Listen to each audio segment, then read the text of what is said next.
Bonjour à tous, bienvenue sur Échec et Pédagogie pour la tactique du jour. Salut Romu. Salut Laurent, salut à tous. Aujourd'hui, une position issue d'une partie entre Westerinen et Sigurd Jonsson, si je le prononce bien, jouée en 1977. Le trait est au blanc, comme d'habitude, nous vous invitons à mettre en pause la vidéo et à chercher par vous-même comment s'est achevée cette partie. Et ensuite, Romu va vous dévoiler tous les secrets de la position. Donc, on voit au premier coup d'œil que la situation est extrêmement sauvage. Les noirs sont très menaçants puisqu'ils menacent mat en deux coups avec dame prend C2 et suivi de dame prend E2. Le roi noir est lui aussi sous les feux de l'attaque des pièces blanches, puisque les blancs ont doublé sur la colonne G avec tour G1, tour G3. La dame en D7, elle aussi est très active, puisqu'elle vise aussi le pion G7. Le fou en G5 est également proche du roi noir et donc peut espérer se joindre à l'attaque.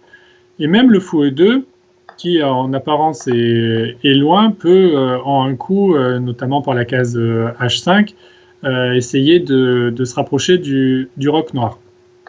Donc il y a un peu le feu à la maison chez les blancs, mais on sent qu'il y a un potentiel de contre-attaque qui est relativement important, et notamment autour du point de convergence des pièces blanches, à savoir le pion G7. Qui est donc, je le rappelle, dans le viseur des trois pièces lourdes, la tour G1, la tour G3 et la dame D7.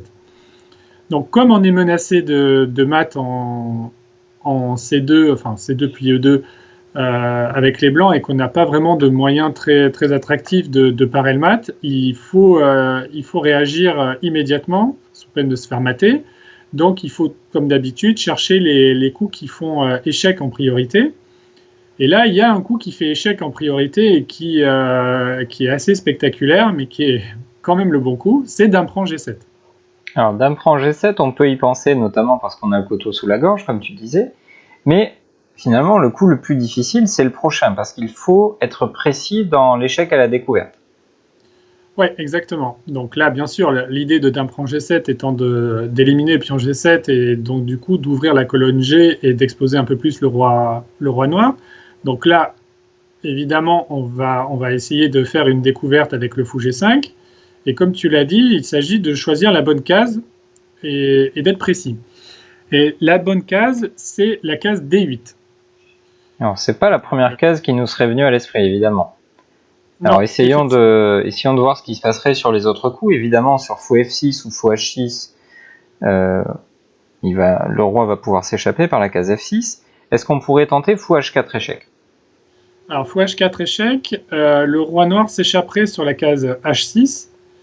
Et on voit que le fou en H4 gêne en fait l'attaque, puisque sans lui sur la colonne H, les blancs auraient pu faire le joli mat de l'escalier tour H3.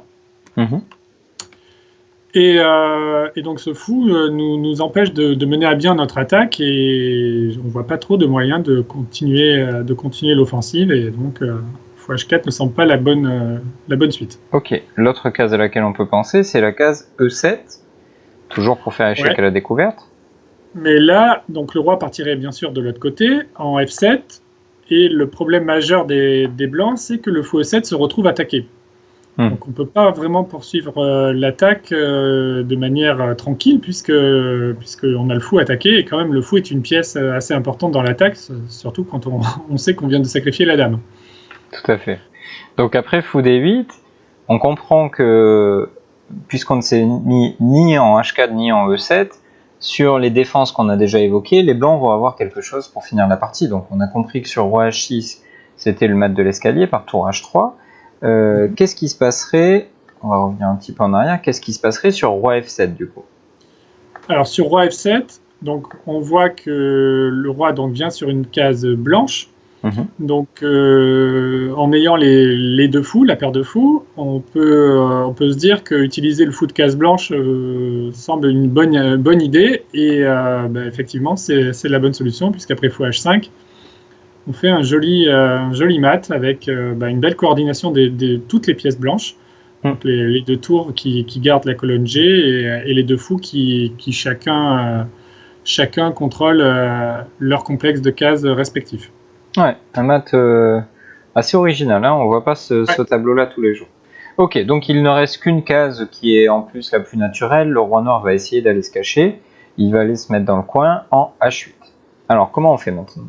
Ouais, donc là, exactement le même principe que ce que l'on vient de dire. Le roi est sur une case noire, donc là, c'est plutôt le fou de case noire qu'on a envie d'utiliser. Et malheureusement, la case F6 n'étant pas disponible immédiatement pour les blancs, puisque la tour F8 veille au grain, on va employer un moyen un peu brutal de gagner cette case en jouant le coup tour G8. Ok, donc nouveau sacrifice de déviation cette fois-ci. Ouais, donc là, ça force la réponse des noirs qui est évidemment tour prend G8. Et maintenant, on peut placer le fou sur F6. Et on voit que ce fou en F6 est placé de manière très intéressante, puisque au-delà du fait qu'il y a échec, il se place dans le viseur de la dame B2, du cavalier D4 et de la dame B2. Donc il y a pas mal de monde sur cette diagonale. Et on va voir que le fou va se régaler sur cette diagonale, puisque là, le seul coup des noirs, c'est évidemment tour G7. Ouais, là, on voit une belle brochette. Hein. C'est bientôt l'été. Enfin, on est en été même, d'ailleurs, ça y est. Donc, il y a une belle brochette, là. Les blancs vont pouvoir récupérer tout le matériel qu'ils ont investi, voire même encore plus, hein, finalement. Ouais, exactement. Donc, tout se passe sur échec, malheureusement pour les noirs. Donc, après, fou prend G7, échec. Donc, roi G8 obligé. Donc, le roi vient en face de la tour G1. Donc, du coup, fou prend D4, échec à la découverte. Roi bouge, donc le roi F7. Dans la partie, il a joué tour F1, échec. Qui n'était pas indispensable, on va dire. Voilà, c'est peut-être par plaisir de torturer son adversaire. Et après roi L7, évidemment, il ramasse la dame.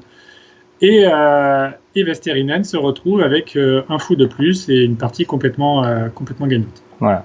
Et donc on pouvait récupérer un fou, mais pas le deuxième. Et évidemment, pour des joueurs de ce niveau-là, une pièce d'avance dans une telle position, c'est absolument sans espoir. Donc très jolie tactique, hein, parce que ça semblait très mal engagé pour les noirs dans la position de départ, pour les blancs, pardon, dans la position de départ, sachant que leur roi était menacé et comme ça, au premier coup d'œil, on pourrait penser qu'il n'y avait plus d'espoir, justement.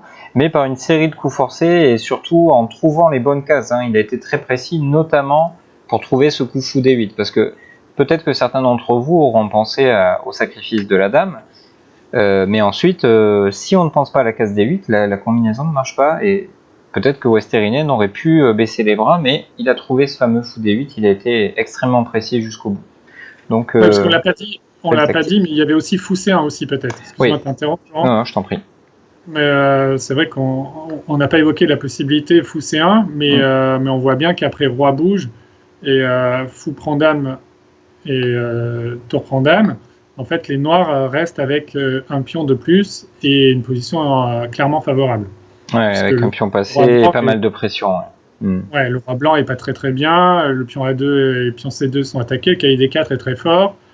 La deuxième tour peut arriver très rapidement aussi en jeu et c'est pas du tout ce que les blancs recherchaient évidemment. Ouais, en plus ils ont même plus de contre-jeu de contre-attaque avec tour F1 ou quoi que ce soit. Le cavalier peut toujours venir couvrir et ça va même ouvrir la colonne D éventuellement pour la suite.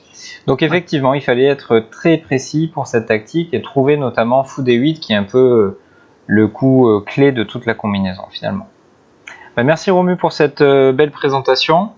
Merci à toi. On espère que vous avez apprécié cette tactique de Westerinen. Si c'est le cas, n'hésitez pas à liker la vidéo et à commenter, à nous dire ce à quoi vous aviez pensé dans votre réflexion.